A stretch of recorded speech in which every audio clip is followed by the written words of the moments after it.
سبحان الله حمدا لله لا إله إلا الله.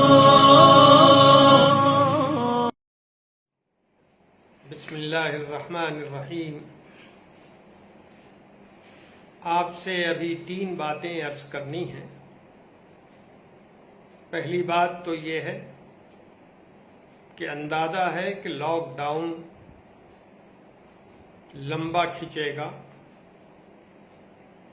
اور ہم لوگوں کو انہی حالات کے اندر رمضان کا آخری عشرہ گزارنا ہے اور عید کی نماز پڑھنی ہے. اللہ تعالیٰ کا یہ بڑا فضل ہے کہ اس نے اپنی بے پناہ مہربانیوں سے ہم تمام بھائی بہنوں کے اوپر کرم کرتے ہوئے رمضان کا مہینہ لا دیا ہے اور ہم لوگ اپنی اپنی صلاحیت، اپنی ہمت، اپنے شوق اور جذبے کے تحت اس مبارک مہینے سے فائدہ اٹھا رہے ہیں اور نیکیاں جمع کر رہے ہیں. لوگوں کے ذہن میں یہ سوال آ رہا ہے کہ اعتکاف کے لیے کیا کیا جائے اور عید کی نماز کے سلسلے میں شرعی حکم کیا ہوگا. جہاں تک تعلق اعتکاف کا ہے، انشاءاللہ لوگ اپنی اپنی مسجدوں میں اعتکاف کریں گے، لیکن ان کی تعداد 1 یا زیادہ سے زیادہ 2 فرد کی ہوگی اور وہ اعتکاف کا اہتمام کریں. ایک مسجد میں اگر ایک آدمی نے بھی اعتکاف کر لیا تو پورے محلے، پورے گاؤں کی آبادی کی طرف سے وہ اعتکاف اللہ کے دربار میں قبول ہوگا اور کسی پر ذمہ داری عائد نہیں ہوگی. لیکن یہ خیال رہے کہ رمضان کے اخیر عشرے میں بھی مسجد کے اندر زیادہ مجمع نہ کیا جائے. عام طور پر جس طرح 3-4 آدمی مسجد میں نماز پڑھتے ہیں، نماز پڑھیں گے. بقیہ لوگ تراویح کی نماز گھروں پہ ادا کریں گے، چاہے کسی حافظ قرآن کے پیچھے تراویح مکمل پڑھیں یا سورہ تراویح پڑھنے کا اہتمام کریں. اسی طرح یہ بھی اندازہ ہے کہ عید کا موقع بھی لاک ڈاؤن کے اندر ہی آئے گا. عید کی نماز جس طرح پڑھی جاتی رہی ہے، اس سال اس طرح پڑھنے کا موقع نہیں ہے. مسجدوں میں عید کی نماز جس طرح جمعہ کی نماز ابھی پڑھی جا رہی ہے 3-4 افراد کے ساتھ، اسی طرح مسجدوں میں عید کی نماز پڑھی جائے گی اور بقیہ لوگ عید کی نماز اپنے گھروں میں ادا کریں گے. یہ خیال رہے کہ عید کی نماز کی ادائیگی واجب ہے اور اس میں عید کی نماز کے بعد جو خطبہ دیا جاتا ہے وہ سنت ہے. اس کا بھی خیال رکھیے کہ عید کی نماز میں جو کم سے کم تعداد ہے وہ امام کو چھوڑ کر 3 آدمیوں کا رہنا ضروری ہے. اس لیے عید کی نماز جو پڑھی جائے ایک امام اور پیچھے 3 مقتدی ہوں اور نماز ادا کی جائے۔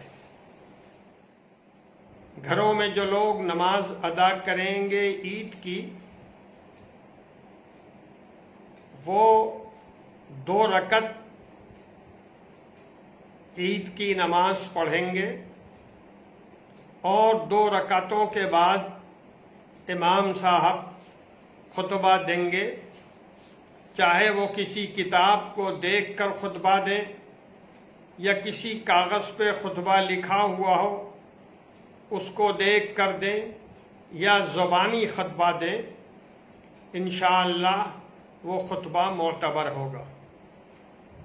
لیکن اگر کسی گھر میں ایسا کوئی آدمی نہیں ہے جو خطبہ دے سکے یا خطبہ پڑھ سکے، تو پھر 2 رکعت عید کی نماز تکبیرات زائدہ کے ساتھ گھر میں پڑھی جائے گی، اور چونکہ کوئی خطبہ جاننے والا پڑھنے والا موجود نہیں ہے، اس لیے بغیر خطبے کے نماز ادا کی جائے گی۔ اور اگر عید کی جماعت کی امامت کرنے والا بھی گھر میں کوئی آدمی نہیں ہے تو ایسی شکل میں گھر کا ہر آدمی 4 رکعت نفل نماز ادا کرے گا، جس طرح چاشت کی نماز پڑھی جاتی ہے۔ لیکن یہ بات ذہن میں رہے کہ یہ عید کی قضا نہیں ہے، بلکہ یہ اللہ کے دربار میں سر جھکانا ہے، جس میں فائدہ ہی فائدہ ہے اور اس کا پڑھنا مستحب ہے۔ دوسری بات جو مجھے آپ سے عرض کرنی ہے وہ یہ ہے کہ اللہ کے فضل سے آخری عشرہ رمضان کا کل شام سے شروع ہو جائے گا، چاہے گھر میں ہوں چاہے مسجد میں ہوں، نماز کا پورا اہتمام کریں ہم لوگ، اور تراویح بھی گھر میں پڑھیں، اور اللہ تعالیٰ کے سامنے سجدہ ریز ہو کر یہ دعا کریں کہ جو مصیبتیں پوری دنیا میں آ رہی ہیں، ہمارے ملک میں آئی ہیں، اللہ تعالیٰ اس کو دور فرمائے۔ اور اس کے ساتھ ساتھ یہ بھی دعا کریں کہ NPR اور NRC کے جو واقعی خطرات ہیں، اللہ تعالی ہم لوگوں کو ان سے بھی دور رکھے اور ظالموں کو ظلم کرنے کا موقع نہ ملے۔ ہمیں اس کی بھی دعا کرنی چاہیے کہ اللہ تعالی مسجدوں کے دروازے ہم لوگوں کے اوپر کھول دے۔ بڑے اہتمام سے اپنے لیے، اپنے گھر کے لوگوں کے لیے دعا کرنی چاہیے، اور مسجدوں کے کھلنے کی دعا کرنی چاہیے تاکہ ہم لوگ زیادہ اچھی تعداد میں نمازیں مسجدوں میں ادا کر سکیں۔